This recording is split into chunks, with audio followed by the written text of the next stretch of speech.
And now back to Rainbow Brite. Welcome to Brite Cast. Thank you for downloading. My name is Katie Carty-Hiley of RainbowBrite.net. And I'm Renee Stowe of RainbowBrite.co.uk. Welcome to the June 2013 episode of Brite Cast. Episode number 4. Today we are going to be going over the last 4 episodes, the original Rainbow Brite TV series. I'm going to be sad when this is over. However, before we get to the episodes, is there any special rainbowy news that we have? I was trying to think of that myself, and I do not believe there has been anything new lately since our last episode. Well, we haven't gotten a new voicemail this month, and last month's news was the Rainbow Brite Christmas ornament. Mm-hmm. But that's the only thing thus far, other than the fact that the Christmas ornament will be out next month. Yay! Hopefully at our next podcast, you and I will be reviewing the ornament. Hopefully so. Yes. Okay. So, since we haven't any news and no new voicemail, let's get straight to the episodes. In the last podcast, we did Invasion of Rainbow Land, Mom, Rainbow Night, and Star Sprinkled, but I forgot to tell you the air dates for those. So let me sprinkle that in here at the beginning, and then we'll start with the next episode. Real quickly, Invasion of Rainbow Land's original air date was January 17th, 1987. That was episode number 6. Episode number 7 was his Mom. Its original air date was January 24th, 1987. After that, Rainbow Night, episode number 8, January 31st, 1987. Episode 9, Star Sprinkled, from February 7th, 1987. And these dates are taken from the Margaret Herrick Library. That's what they have as the original air dates for these episodes. Very cool. The next episode that we have to review is Chasing Rainbows, which original air date was February 14th, 1987. That would have been a Valentine's. Of course, as I mentioned before, I don't remember these airing at the time because I didn't have television, I guess, and I didn't get to see them. You know, they should have done Horse of a Different Color for Valentine's because there's a little bit of love going on in that one. But Chasing Rainbows is excellent as well. Well, in Chasing Rainbows, this is according to the VHS box that was released when they did release these on video later that year. Chasing Rainbows, Murky creates a robot clone of Rainbow Brite to trick the inhabitants of Rainbow Land into doing things his way. Rainbow Brite must confront the imposter and Murky to save Rainbow Land. A few little things that we noticed from the very beginning of this episode is, one, it didn't have an episode title screen. I have looked everywhere for that sucker. I can't find one. I never noticed that. How strange. And this one is written by Howard R. Cohen, correct? Or do we even know? This one, I will say is, because I saw the title page script, so okay. It is him. But it's not listed here on my wiki, so I'm going to have to edit that. But yeah, he did write Chasing Rainbows. Cool. One thing I love about the beginning of this episode, I think this is the only time we see Murky without his helmet on, or one of the very few times. So you can see that he's like halfway bald on his head. It's kind of cute. Well, the episode starts with Murky in bed because it's middle of the night, but Lurky is snoring and keeping him awake.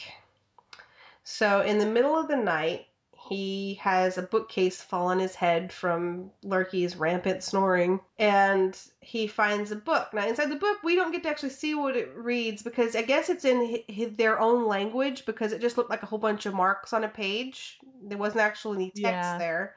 And it says, the best way to deceive someone is with the person they trust most. They will always believe their most trusted friends. And so he decides the best way to trick everyone in Rainbow Land is with Rainbow Brite herself. So he starts working on his little decoy. And then it cuts to Rainbow Land, where Rainbow and her crew are engaged in spring cleaning of the Color Castle and everything around Rainbow Land. And this scene is really quite adorable and hilarious. Most of the color kids are pretty happy about what they're doing, but Patio Green is so not. She hates spring cleaning. Yes, and this actually came up with one of my favorite scenes, and that's when all the stuff falls on her head, and then she comes out and there's this little teddy bear just sitting on her head. Yes. And she has that little, she just sort of twists her nose up like, ugh. It's so Yes. cute. I love that I picture. stinking love. Me too. I agree. That's one of the best scenes in the entire series. And poor little Kitty Brite gets dunked in a bucket of soapy water because a Sprite mistakes her for a sponge. And poor Tickled Pink is trying to carry buckets of water because apparently they don't have indoor plumbing in the Color Castle. I don't know. Well, that's one thing you actually don't see in Rainbow Land. Do you ever see a water tower? Yeah, you're right. You don't. Yep, so they don't think they I mean, do. they've got a moat right around the Color Castle, and they've got Rainbow Falls and the river. Yeah. But yeah, you would think there'd be some way to pump that. I mean, Shy Violet has engineered spacecrafts at this point. You would think she'd be able to engineer indoor plumbing. Or maybe they just needed extra water for cleaning. I don't know. Whatever the case, she's having issues getting that in the door without it spilling all over the place. And then, the color kids are like, oh, but we still have to paint the outside of the Color Castle. And Rainbow Brite's just like, oh, I can take care of that. And does her little belt rainbow thing, and it swishes around the castle and makes it sparkly and beautiful. But then I'm like, why didn't she just do that with everything? Yeah. Everybody else is doing all this hard labor, putting the elbow grease into it, and she's just like, oh, no problem. I'll press this little thing on my belt and it'll all be done. Oh, and I'm sure you love this scene because Twink gets woken up by the rainbow when he's napping in his hammock. I love Twink. It reminds me of the beginning of Star Stealer when he's also sleeping and his alarm goes off and all that. But this time it's a rainbow nudging him in his hammock, and then he gets spun around and flung out. Well, while all this is going on, Murky and Lurky have snuck into Rainbow Land because they need more ingredients for Murky's decoy. So he needs to finish his little decoy of Rainbow Brite. He needs star sprinkles, a battery, an oil can, and an old belt. So he's going around Rainbow Land while everyone is doing their little spring cleaning to collect these items. Get back to the pits, puts them in his little bubbling cauldron, and dips the old belt into the mixture, bringing out a color belt. So he just dips an old belt in there, and then out comes a rainbowy belt for his Rainbow Brite robot. I love the ingredients for that magic that he's performing there, like a battery and an old oil can, really? But who are we to question magic? Yeah, and he did all that only to make a belt, but I don't know what the belt was supposed to do. Considering, because this rainbow bot, which actually after he makes the belt is when we actually get to see the rainbow bot, and she doesn't run by the belt, because at first you think, oh, well, he's doing the belt because the belt will be her battery, I guess. No, but she has a wind-up key in the back of her head. Yeah. It doesn't seem to do anything. I guess it just saved him from having to be a seamstress. Yeah. He would rather mess with oil cans and batteries and disgusting liquid than pull out a sewing machine. Yeah. Him making a fake belt is interesting for me because I would think he would just try to switch it for the real one. That would be an interesting episode right there. Mm-hmm. But then I guess they would have noticed sooner that something was going down if he had stolen her belt. Although I love how Lurky is completely convinced in the beginning that it is Rainbow Brite. And at first he's all scared, like, oh my gosh, Rainbow Brite is here in the pits. And then he's like, come in, sit down. Would you like a cookie? That's one of the best lines in the series. I love Lurky. Would you like a cookie? Oh, it's so sweet. Yes, by the way, I would. There's that great scene of him, eye to eye with the robot. There are a lot of great screen caps you could take out of this episode. The one thing that you notice, however, and this is something that I've noticed from watching all the episodes, is the inconsistencies with proportions in this. I mean, this is again, this is a better animated one than the previous one, Hmm. like Invasion of Rainbow Land, which always gets on my nerves for some reason. But in this one, for example, you see Lurky and he looks at Rainbow and he's the same size as Rainbow. And I'm like, Rainbow's not that big, even Yeah, for I a guess he bot. could be stooping down a little bit, but even in the scene before that where he's standing in front of her with the plate of cookies, yeah, he's not much taller than her at all. Mm-mm. So I agree. The proportions are way off. Yeah, I mean, it needs a little work, but eh. All right, so Murky gets his decoy belt onto his decoy Rainbow, and he decides to put his plan into action by taking her to the color cave where he plans on tricking the kids. Yes. So Rainbow and the kids are already in the cave, well, before he gets there, collecting color crystal to take down to Rainbow Land. And this, I believe, is also the first time we see pink color crystals that Tickle Pink is carrying around. So I thought that was kind of cool. And this is the first time I'm trying to remember back to the prior episodes, but is this the first time you hear Tickled Pink talk? It very well may be. All right, so the sprites and the kids go into the color cave and they leave with their crystals. So Murky and Lurky send in the decoy after they have left to tell the sprites that they need to bring color crystals to the pits. And this is a cute scene because the bot walks through color crystals and crushes them.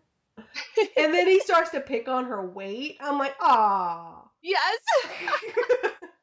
Either these color crystals aren't as strong as they used to be, or she gained a lot of weight over the winter. Yeah, that's a pretty adorable line. But he wasn't too suspicious. Yeah, he made the observation, but it was like, okay, no big deal. Back to work. Well, one thing about the Rainbow Bot is that she has Rainbow Brite's voice, but she speaks very mechanically. Mm-hmm. And the sprites don't notice the big key sticking out of the back of her head. Nope. Nope. So they start to leave, and then the Rainbow Bot runs into Moonglow and Night Sprite, who are coming back to collect their color crystals. But again, they're fooled, except for when Night Sprite tries to talk to her and the Rainbow Brite doesn't understand what he said. Which, again, you would think would be a pretty big clue that something was up, but they just kind of dismiss it like, oh, guess she's having a bad day. On we go. Mm-hmm.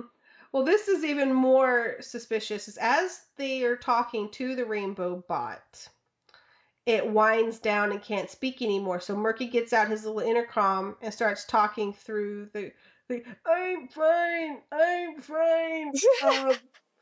So it was terrible. Yeah, he does not do a great impression, and still somehow they are fooled. Yep. So they go to the color cave to get color crystals and star sprinkles and bring them to the pits. And they're like, well, Rainbow must have a good plan for something, and they just keep going along with it. Yes. Rainbow's always right. Mm-hmm. Meanwhile, back in the color castle, everyone's wondering, where are all the star sprinkles? And when Twink comes in, he's like, well, you told me to take them to the pits. And Rainbow was like, no, I didn't tell you to take them to the pits. And then I think Moonglow comes along and she says the same thing. Mm-hmm. It's like, but that's what you told me. And he's like, no. This is, now there's two people saying that Rainbow's come up to them telling them to take crystals to the pits. So they decide to wait back and see what happens at the color cave, I believe. And that's when they see the decoy. Yes. Yeah, they hide behind a rock, and they see Murky and Lurky arrive with the decoy, and they're like, wow, she looks just like me. Who is she? So they devise a plan that Starlite will go and take the robot, or the imposter. They don't know she's a robot yet. Take the imposter into the color cave and get to the bottom of this. So he plays along, pretending he doesn't know anything, and gets the robot Brite on his back, and into the cave they go. That was actually rather funny, considering I bet she was really, really heavy, considering she crushed the crystals that she got on his back. Ugh. Yeah, that would have been funny if he had made a sound like, oh goodness.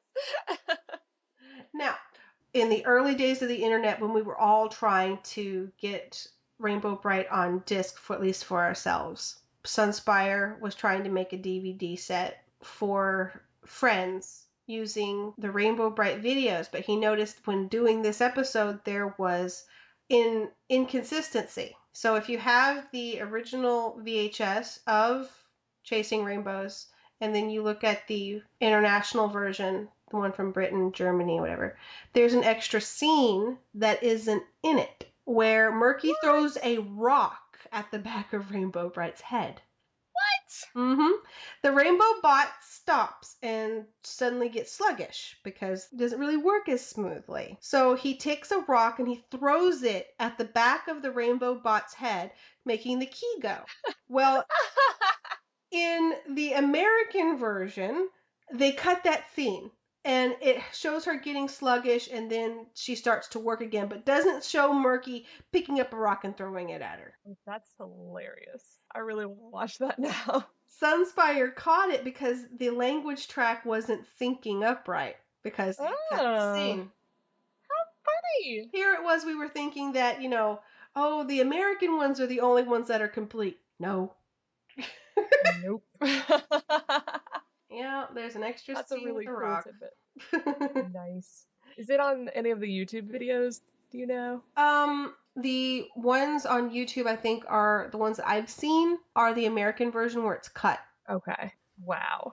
That's super cool. But back to what we were saying is Starlite gets the Rainbow Bot into the color cave where they're able to actually get her down and take a look at her, and that's when they find out she's made of metal and she is a robot.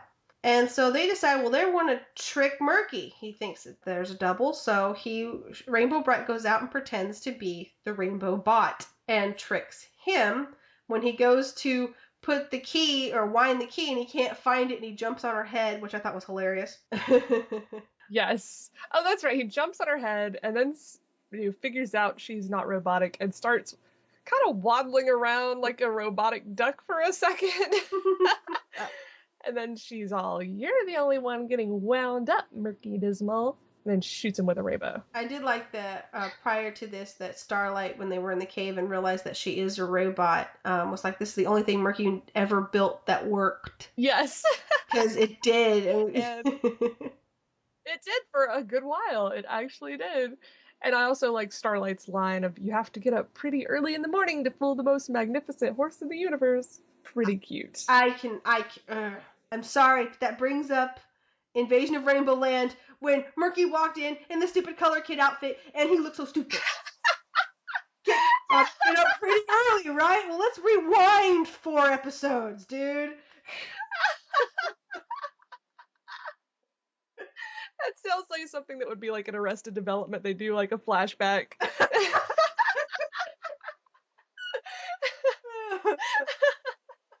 Just 4 weeks ago, he was fooled by Murky in a stupid costume.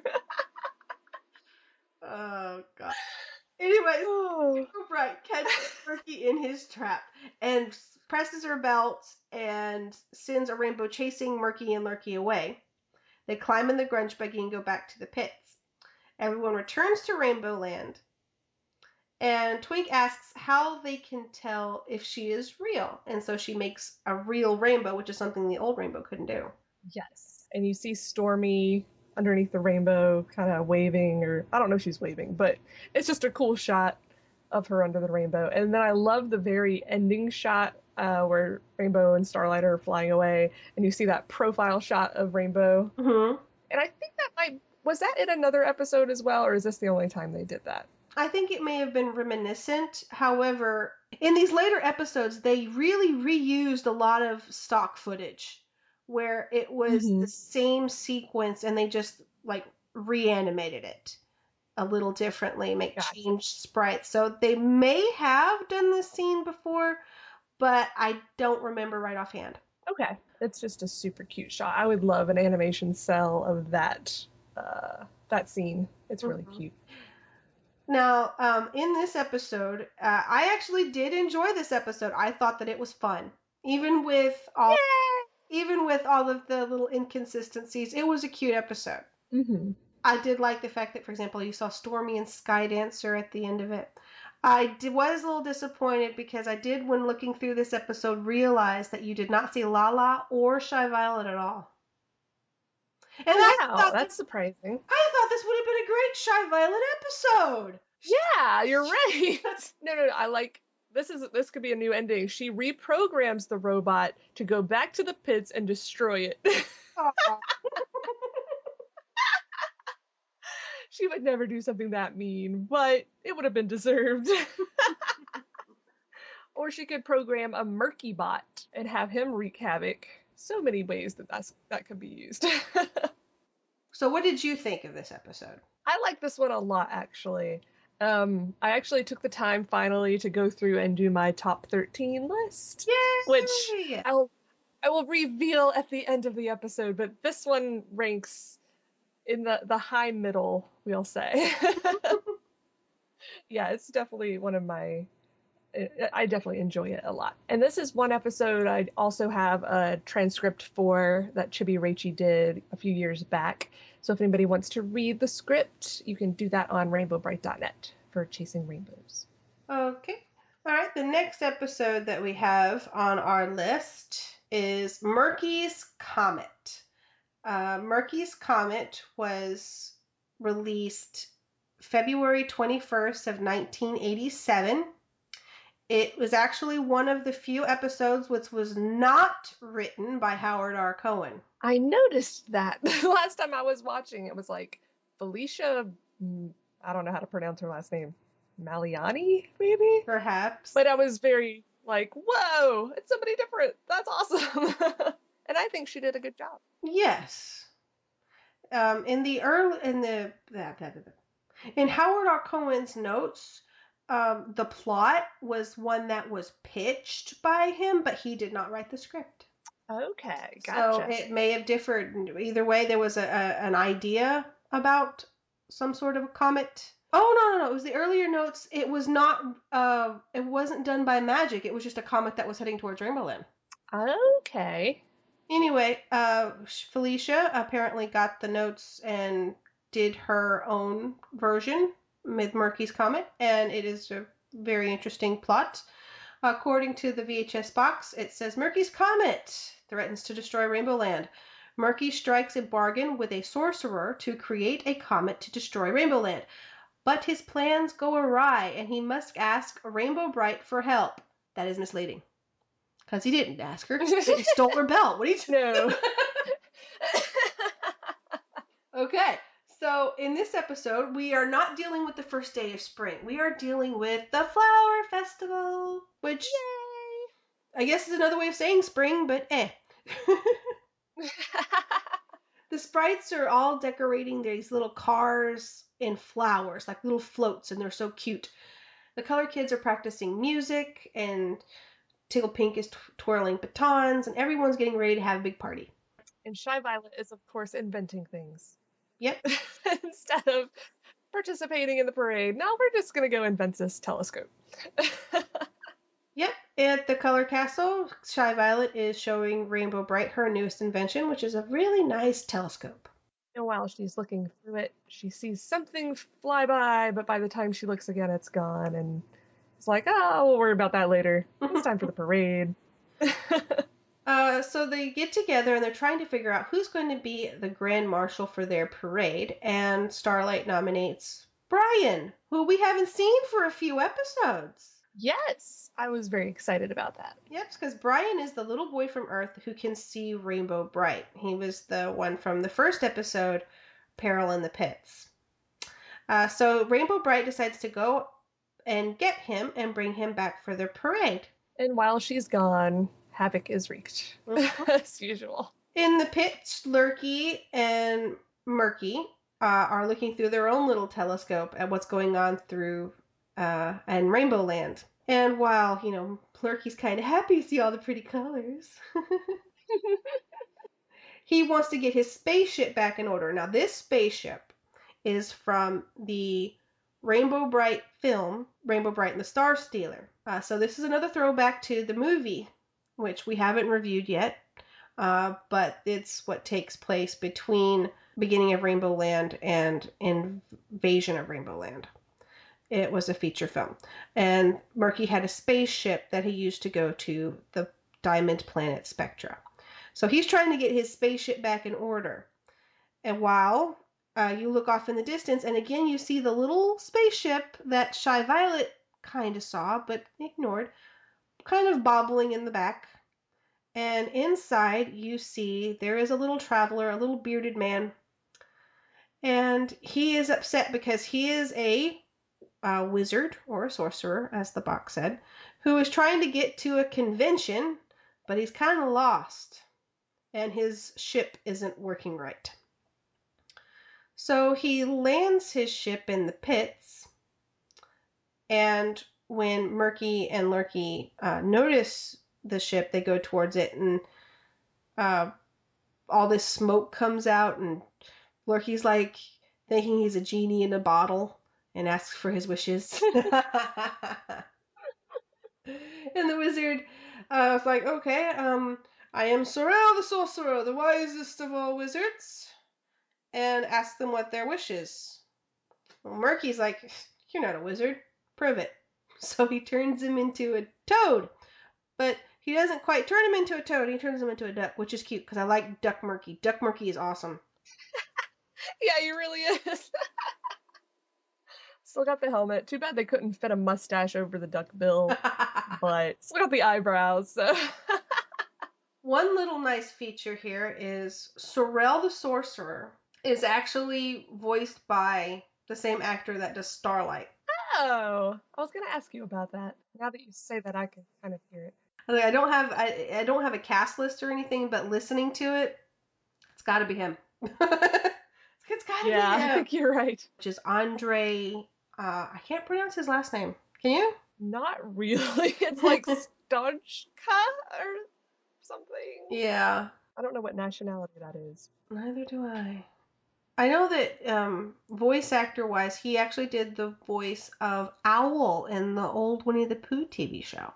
Yes, he's very talented. Mm-hmm. So, Sorrel, now proving that he at least has some magic, even though it may not work exactly as planned, says, that he wants his spaceship repaired in exchange for a spell. So Murky says he wants to destroy Rainbow Land.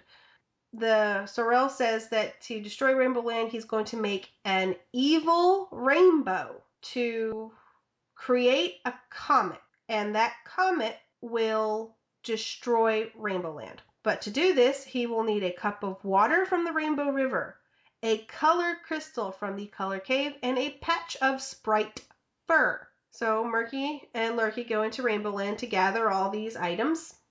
I thought it was funny when they try to go and they try to decorate the grunge buggy, but it's all covered with weeds.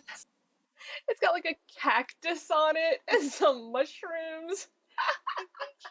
You can't go into the flower festival looking like that, so he casts a little spell basically covering the buggy with flowers. And they go and they collect all of their items. The saddest one for me was when they grabbed the fur off of the poor blue Sprites behind. Poor champ. They get back to the pits and they mix all their ingredients together.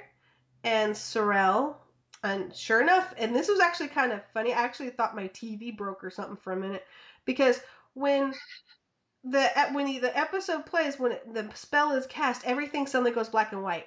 You're right. I just noticed the rainbow being black and white. I didn't notice that everything else was too. That was cool. I thought, well, was it something wrong with the picture? No, everything turned black and white. It was really awesome. And it goes and it creates this comet that's going to crash towards Earth. And in between all this is happening, Lurky is repairing Sorrel's spaceship using part from Murky's spaceship. Oops. And in Rainbow Oh, Land... and he turns Lurky into a frog. A frog with little red sneakers. He gets sick of Lurky and he wants to turn him into a mouse and turns him into a frog instead. Back in Rainbow Land, Kitty Brite and Puppy Brite are playing with Shy Violet's new telescope. And that's when they see the comet, and they, of course, have to run and get the color kids to show them, hey, there's a problem. And so the kids run off to the Rainbow Alarm, aka the color console, and send an alarm to Rainbow Brite because, according to them, the comet's going to hit at noon. So Brian, who is now with Rainbow Brite, yay, the rainbow starts to shake because that's what happens when you run the Rainbow Alarm. So they have to go back to Rainbow Land. And in the pits, Sorrel climbs into his ship, which now is fixed, and he leaves thinking, everything's done. I can get my way to my magic convention. And so he leaves. During the scene when Rainbow and Brian and Starlite are traveling back to Rainbow Land, Rainbow Brite makes the comment. Did I say comet? Makes the comment to Brian that you're the only person on Earth who's ever seen us. And in previous episodes, they made it sound like he's the only person on Earth who can see her. But now it's you're the only person on Earth who has seen us. So I don't know if that's a continuity error or if they just said it wrong the first time. Because I don't think she's necessarily invisible to humans. Well, the first time that you heard that line was in the movie when he's about to slide on ice and she says, I'm never going to let anything happen to the only person on Earth that can see me. Which, if you watch the first episode of Peril in the Pits, you kind of think she is invisible and that she, somehow magically, came into focus, I guess. Well, that's Earth. true. But it's never really been established if she is invisible or not. There were story plots that implied that they wanted to let Rainbow Brite have other people see her, but they never went for those. So we don't have any established fact of whether or not anyone else can see her. Guess we'll never know. Nope. We can guess, though. Yeah. I like the idea that, like you said, that she can come into focus and be seen when she wants to be. Mm-hmm. But as a general rule, she probably is just invisible when she's on Earth. Which is kind of cool that would mean she kind of has Moonglow's power of invisibility as well as extra powers. Yeah. I really think that for them to say that Rainbow Brite is a little orphan girl from Earth is just wrong because she's she's magic. Yes. And if she can turn invisible, maybe she can also call down lightning like Stormy. We don't know. Don't know either. I also like the clock in Rainbow Land. It looks a lot like an old Fisher-Price toy I used to play with as a kid. With the little moon and sun. I guess I expected something a little more colorful for our Rainbow Land clock, but whatevs. Do you remember the carry meter from Care Bears? Yes, yes. Kind of like that. Reminds me of that too, totally. So Rainbow has made her way back to Rainbow Land, and Sorrel has taken off. Mm-hmm. And I think by now he realizes that the comet is going to destroy the entire planet and not just the Color Cave, and he doesn't care. Just like, see ya, wouldn't want to be ya. Yeah, because the original plot line, he said he wanted to destroy the Color Cave, and instead it's going to destroy Rainbow Land. One thing that Sorrel did mention when doing the spell prior is the only way to destroy this comet, which was created by a dark rainbow, is with a good rainbow. So the only person that has that ability is Rainbow Brite. So the only way to destroy this is to get the color belt. So he runs through Rainbow Land in his little flower-covered grunge buggy and actually steals the belt off of her waist. Because that makes sense. That made me mad. I don't know what he expected to do with it once he had it. He can't operate it. No. So, of course, Rainbow Brite stops the grunge buggy and takes her belt back, pressing her little rainbow, which that was a cool scene. I love the animation in this one, especially because it goes to this profile of Rainbow Brite looking down, and it's just so pretty. And she presses her rainbow, and all the color just bursts out of the belt and goes up into the sky to destroy the comet. and it's just pretty. Because then there's all the sparkles. I don't know. It's like glitter falling through the sky after the comet is destroyed, and everybody's happy and cheering and glittery and yay! And as punishment, Murky and Lurky are in the parade throwing flowers. That is their punishment for trying to destroy Rainbow Land. Yeah, I think they should have had much worse punishment than that. Yeah, have them dig in the color caves or something. No, they probably wouldn't do that. Right? And the color kids do their little band, which is super cute. This was where we also noticed a little production error, which at the very beginning, when they're playing musical instruments, Canary Yellow and Patio Green switch by the end. Yes, Canary Yellow's playing the flute, Patio Green's playing the oboe, and at the end, yeah, it's totally backwards. Oopsie. But I just figure, they're so capable, they can play all the instruments, so they just trade every once in a while. Sure. Why not? Now, overall, this episode was very well animated. I like some of the scenes. There are those inconsistencies or continuity errors that kind of bug me. But as a kid, it was good. This one ranked pretty low on my list, actually. Not that I hate it. I think it's more Sorrel that I don't like. He just annoyed me because he was so mean. If he had had more humor to his character, maybe I would have enjoyed him more, but he was very selfish and what can I get out of this? Yeah. And I'm going to leave you all to die. Yes, Sorrel did not really have any redeeming qualities about him. He was very selfish character, so I actually don't know how to classify him.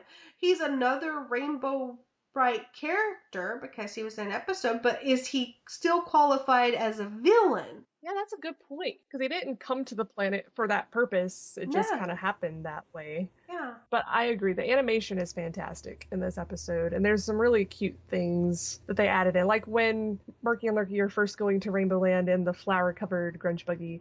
Murky has flowers stuck to his helmet. It's like a little flower child. It's adorable. And I really like the inclusion of Kitty Brite and Puppy Brite. I wish they were in more episodes, but at least they were there. They were really cute. And yeah, the animation at the end with the exploding comet especially was really, really cool. So maybe it should have ranked higher than it did, but I really hate Sorrel. I don't like Sorrel, but I liked the Murky Duck and Lurky Frog. Yeah. It was fun actually seeing someone, an actual magic kind of character, because, magic meaning, being able to transform him into something. I mean, in the other episodes, you don't actually see a wizard. I mean, Plock wasn't a wizard, he was a con man. In the Rainbow Brite film, and then later in Queen of the Sprites, which we'll review later, Count Blog didn't really have any magic. So it's yeah, you're right. So it was an interesting character, but again, I don't know how to classify him because he didn't care. He was very selfish. Yeah. And he didn't care about Rainbow Land except getting what he wanted and leaving. But he wasn't malicious about it. And it wasn't his goal, but he could just be classified under jerks. Jerks. Not a good guy, he's not a bad guy, he's just a jerk. So, in the jerk category, we have Plock, Mrs. Dismal, and Sorrel. Okay. Yes. I love it. At least Plock changed his mind and had that one redeeming quality at the end there. Yeah. I still don't like... Not so much. But I still don't like Mrs. Dismal. Ugh. I hate that character. I don't like her at all. Anyway. Moving on. Next episode is episode 12. And this is Horse of a Different Color. Which is written by Howard R. Cohen. It is written by Howard R. Cohen and released February 28th, 1987. It, from my research, was actually titled, the original title is Riders of the Rainbow Sage. That's such a weird title. I know. I did all this research thinking, oh, Riders of the Rainbow Sage has another plot. Oh, cool. Reddit, wrong. It is horse of a different color. They just changed the name. Well, I'm glad they changed the name because that made no sense. Yeah. The plot of Horse of a Different Color. Murky Dismal kidnaps Starlite, Rainbow Brite's magical horse, in Horse of a Different Color. He has devised a polluted plot to use Starlite to spread his gloom all over Rainbow Land. If Rainbow Brite and the Color Kids don't find Starlite soon, Murky's gloom will cover Rainbow Land forever. And again, misleading box plot. These, okay. They're just trying to reel you in. They don't need to be accurate. That's just half the story, because in this one it's actually cool because you see Chris, Onyx, Stormy, and Skydancer. And they're awesome. And a new character, Sunriser. Yay. Okay, so in Horse of a Different Color, which is a title that, if you're familiar with The Wizard of Oz, you know about Horse of a Different Color. Which it plays in rather interestingly if you think about Horse of a Different Color / Wizard of Oz. Because they use the Wizard of Oz music in the commercials for the earlier toys. That's true. Good point. Okay, so in the beginning of Horse of a Different Color, it is early morning sunrise, and you see a pink horse running through Rainbow Land across the Rainbow Falls. And in Rainbow Land, the Sprites are getting ready for the Sprite Fair, another party. Yay! Here's some partying as people. Whatever. Right? Whatever happened to the potato sack race? All right, so it's like, let's have a party. So everyone's having a party, and they decide they're going to have a horse race. Yes. I hope they don't take bets. So the race is Starlite, Skydancer, and Onyx. So this is the first time we get to see Chris outside of the Rainbow Brite movie, Rainbow Brite and the Star Stealer, and Onyx. So they are animated a little differently because the company that did the movie and did the episode are different. So it's another look to them. Onyx still looks about the same. Chris, his helmet looked a little small. Just saying. Yeah, I didn't really notice that. The Color Kids and Sprites are having fun with games, but Starlight's all nervous and stretching, and because he likes to prove that he's the most magnificent horse in the universe. Yes, he couldn't dare lose. What does he say? Like, you shouldn't have to try this hard to be the most magnificent horse in the universe or something. I'm not sure. Meanwhile, in the pits, Murky is completing his own horse entry where he has built a robot horse. You'd think he learned by now. Anyway, the robot horse, which is actually kind of interesting because it doesn't really run. It kind of bounces because it has, I think, springs for legs. Yes. Which is really cute. But just kind of looks like a big old oil drum on springy legs. I don't know how that fooled anyone for a split second. Yeah. But his plot is that the robot will expel gloom so that he can kidnap Starlight. But he doesn't really say what he really wants him for. So all the kids are getting ready with their horses. You have Rainbow Brite and Starlight, Skydancer and Stormy, Chris and Onyx, and they are starting their race. And so Murky starts to follow behind, dressed as some sort of cowboy. Yes. Poor little Tickle Pink thinks he's a cowboy. Isn't it Patty that says it looks like Murky? Like, come on. Thank you. At least somebody has some sense. So Murky, he doesn't really have to be fast. He doesn't mind them trailing behind because what he does is he expels all that gloom and it starts to murk the kids, except for Stormy and Skydancer, who are used to clouds. They're not being gloomed. Yeah, I think Stormy says something like, "What, you're gonna let a little cloud get you down?" And Rainbow's all, "Well, you're used to clouds." It's really cute. But then Stormy's like, "Oh no, I'm not gonna let this happen," and goes all crazy, which I love. Yep, she raises her hand into the air and a lightning strikes down, which is really cool. Yeah, like the whole sky goes dark. These dark, menacing clouds, and she pulls down the lightning. It doesn't work, and then everything's bright and happy again. Mm-hmm. But yeah, that was super, super cool. I wish she had done that more often. Yeah, she needed some more airtime. We need more Agreed. Stormy. So when everyone is being murked out prior to this, Murky steals not only Starlight, but Onyx and puts them into a cage and takes them off to the pits. Rainbow Brite decides, since Stormy and Skydancer are still together because they are not affected by the gloom, that they need to go into, try to follow them so that they can get the horses back. And that's when we meet Sunriser. Now, Sunriser is mentioned earlier in the episode when other people notice her because she's a pink horse. And the only thing that is mentioned is that she lives in the mountains. Jinx, you owe me a Coke. Okay. She lives in the mountains, and she's called Sunriser because she comes out first thing in the morning. At this point, there is no established connection between her and Tickled Pink. You don't really. Right. The only time you actually see the whole relation to Tickled Pink is on the product box for the hard body Sunriser and saying that she's Tickled Pink's, which is interesting. So Stormy and Rainbow go into the mountains on Sunriser, not Sunriser, but on Skydancer, and Sunriser comes up to take Rainbow. Sunriser at this point does not speak. She just neighs. Mm-hmm. Sunriser is actually very resourceful, and she knows a lot of things about the mountains and is able to get to the pits where Starlight and Onyx are being kept.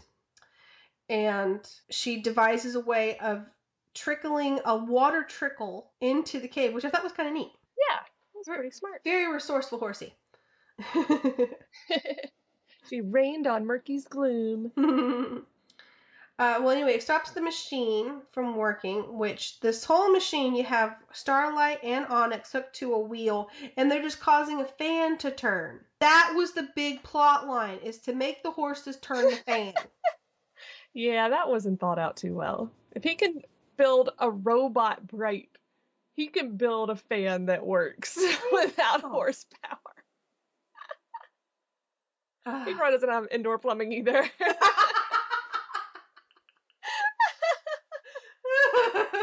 That's great. I love it. I'm totally keeping that. That's awesome. All right. So at this point, we have Sunriser trickling the water into the cave so that the machine that Starlight and Onyx are twisting doesn't work anymore. And then Rainbow shoots a rainbow down into the cave to free the horses. Mm-hmm. Or at least to make Murky and Lurky run away, and then they can free the horses. And then Starlight sees Rainbow with Sunriser and gets jealous like a little girl. Right? He got super jealous. That was so mean. She wouldn't pitch in to help. She's wild. So mean. I know. That was very un-Starlight to me. It made him seem very prissy and... Yeah. Yeah. Remember Starlight, Rainbow Brite? Little fish in the moonlight, sunbeam, chocolate sky. You'll always be a friend of mine. Emo Starlight's gotta go. Anyway, so Starlight runs off. Starlight runs off all upset. How dare she? Blah, blah, blah, blah, blah, blah, blah. All jealous.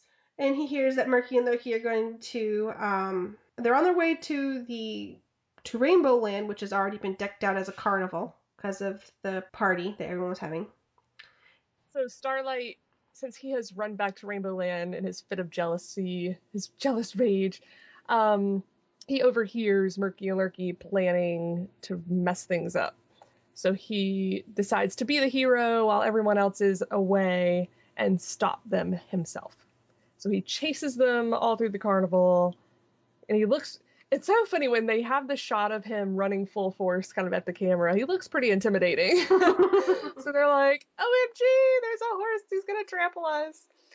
So they run through the carnival. They run up the the roller coaster, and it breaks. So they fall into the Sprite house with all the mirrors, and they can't find each other because all they can see are mirrored images of each other.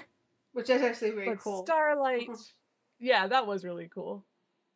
But Starlight finds them in the Sprite mirror house, and he pulls Murky out by his cape, which I thought was kind of adorable.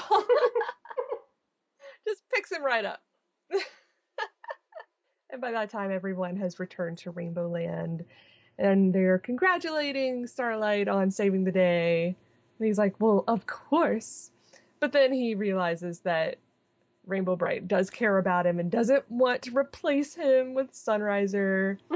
And then realizes that Sunriser is in love with him, and they snuggle, and Murky thinks that that's the most disgusting thing ever. Yes. And everything is happy again. I wish, since they ended this episode this way, that, and this is not, the final episode of the series, I was hoping in the final episode, Sunriser would just be a stable, I can't talk today, that Sunriser was a stable character like the rest that just stayed in Rainbow Land. Or, since Tickle Pink, supposedly, she becomes Tickle Pink's horse according to the doll, maybe they could have established that in the cartoon as well. But no, you just don't see her again. No. This was Sunriser's little episode, sort of. Her cameo. Yeah. Until 2009. But that's another story. What I did like about this episode was that you saw all the kids. That's true. You saw all the kids, and you apparently saw all the Sprites too, and oh my goodness. There's a lot of Sprites. And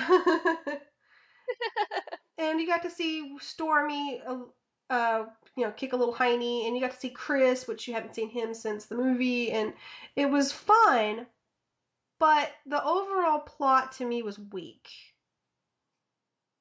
Yeah, I would agree with that. Murky and Lurky's plans were pretty weak, considering the things they've managed to do in the past that worked, and this was just like, well, it worked to an extent, but yeah, really, really just poor execution. And Yeah.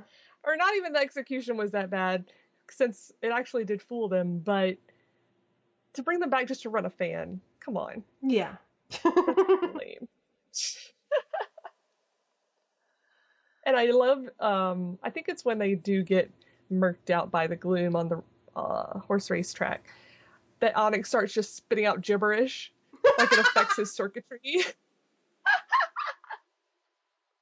I don't even remember what it sounded like now. It was just total nonsensical sounds. Oh, wow. They should have had him just beeping like R2-D2 or something. But yeah, I agree. It's pretty low on my list. Yeah. Not the worst, but definitely not the best either.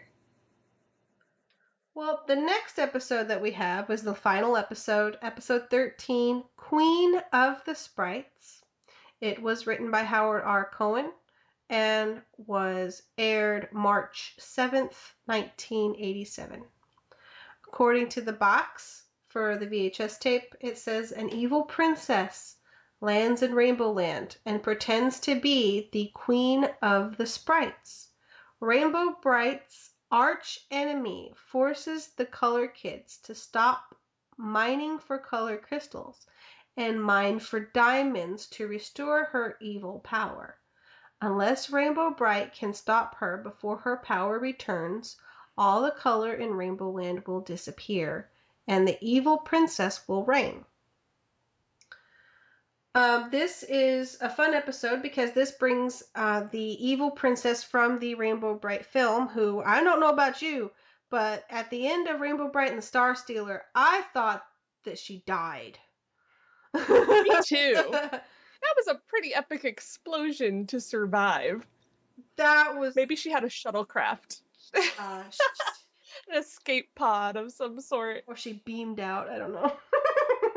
Yeah. No, I'm But yes, sadly she survived. I'm imagining, the Starship Enterprise zooming over. Beam them out. That spacecraft's about to crash into that planet. Hurry. I don't know. And I still don't understand how a rainbow was able to make it blow up, but that's going to be for the movie review. That's right. That's for the movie. Well, at the beginning of this episode, it's nighttime in Rainbow Land, and a mysterious spacecraft sort of floats through across the sky and lands into the color cave. And Puppy Brite barks and tries to warn Rainbow, there's somebody here, and she kind of ignores him and goes back to bed. Yeah, she's like, oh, it's just a bad dream. Which I think is kind of funny that she can obviously understand the sprites and the horses, even the ones that don't speak, but she can't understand a dog and cat. Mm-hmm. She needs Waja's universal translator to be able to speak dog. Now, one of the things that is supposed to bring your attention to that there's something odd going on is when the spacecraft lands in the middle of the night sky, one of the stars turns gray. Correct. Rainbow Brite has to leave Rainbow Land to go make the star bright again because they don't know how it turned gray. And at this point, I don't know how it turned gray. Yeah. Like, I don't think that the princess had anything to do with that. Yeah, she was, millions of miles away at that point. And where was Moonglow? Yeah, I thought that was her job. That's her job. Totally. And how is she able to tell in the daytime that it's dark anyway? Like, when she wakes up, it's bright light out. How does she still see that star? Well, maybe it's kind of like Venus, the morning star, or something. I don't know. Maybe so. It did look big.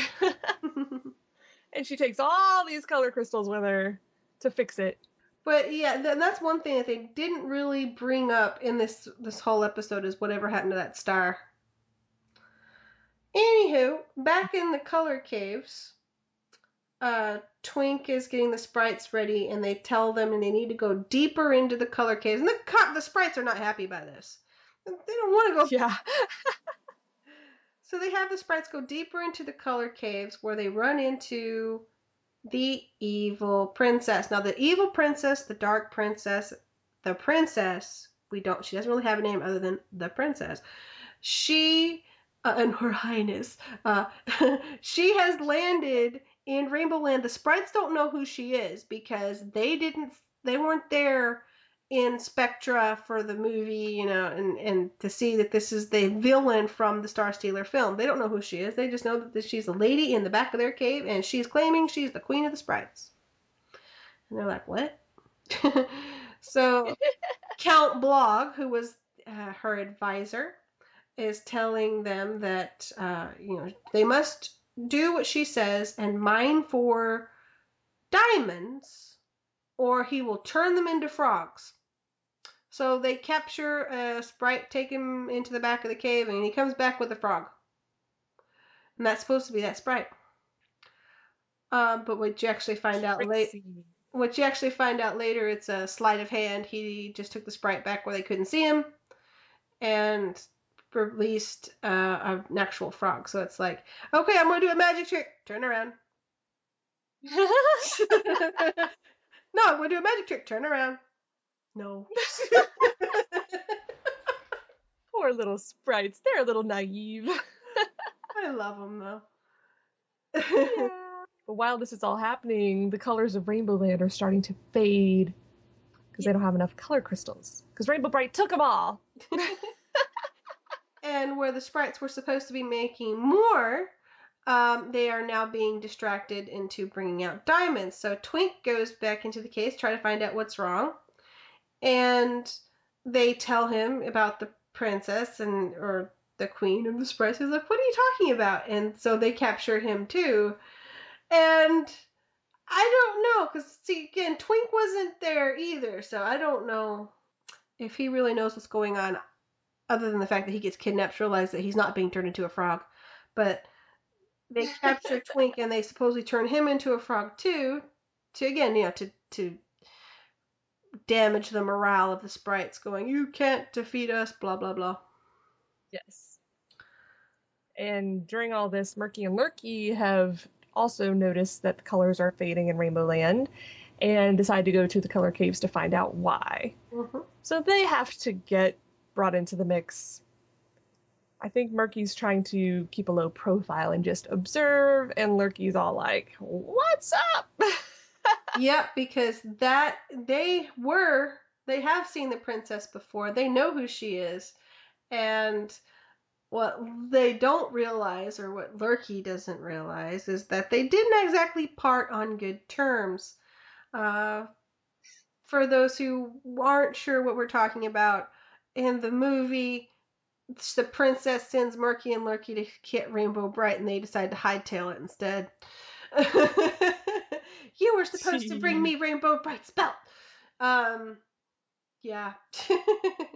So she's not exactly happy to see them either. But then when she realizes that she's in Rainbow Land, where the color belt and Rainbow Rainbow Brite are from, she gets excited. She's like, cool. Yes, now she can destroy that rainbow brat. Mm-hmm. So they take her to the pits. Why'd they take them to the pits? I don't remember. I guess they were gonna help her. Oh, they decided to hide out at Murky's castle. Mm-hmm. He's told them that he has a castle. Oh, yes, she needs while she regains her powers. So Rainbow Brite comes back to Rainbow Land, and the kids are upset because the sprites aren't making star sprinkles. And so she goes to the cave, and that's when she sees the sprites are working, but they're not making crystals. They're not making star sprinkles. So the sprites explain about the princess and then the frogs, and Starlite finds the sprite that was all gagged. Which... Yes, Count Blog has run off when he hears them coming. Yep. And then she finds the spaceship, which is still in the cave. But Twink is still captured, because I think they still brought him to the pits. Well, Count Blog had Twink. Oh, he had stayed behind to watch the sprites. So he has Twink, and he takes off with him on the spaceship. Oh. In the meantime that this is happening, the princess is in the pits where they have crates of jewels, which are supposed to be diamonds. And she's able to arrange these diamonds across her outfit or her costume and focus her magic using the diamonds to make things blow up. But they don't work as well as her first original diamond did that got destroyed in the film. She doesn't have that one, so she keeps trying more and more diamonds, but it's like they're one shot. She was able to do like one bit of magic with it, and then they crumble. They're not any good. Yeah, they just turn back. So she's like, more diamonds! Get me better ones this time!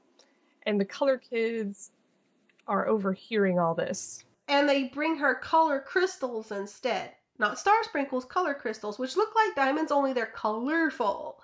And so she arranges those along her, body to use those. And here's what really I get a kick out of is they actually still work. She still creates magic with them. It is strange. They really still do look like diamonds when she shoots them out. Like when she finally comes, so she thinks she has the appropriate diamonds now. These must be the most powerful ones because they're so pretty. Mm-hmm. So they take off to Rainbow Land to face Rainbow Brite face to face. And at first she's shooting out,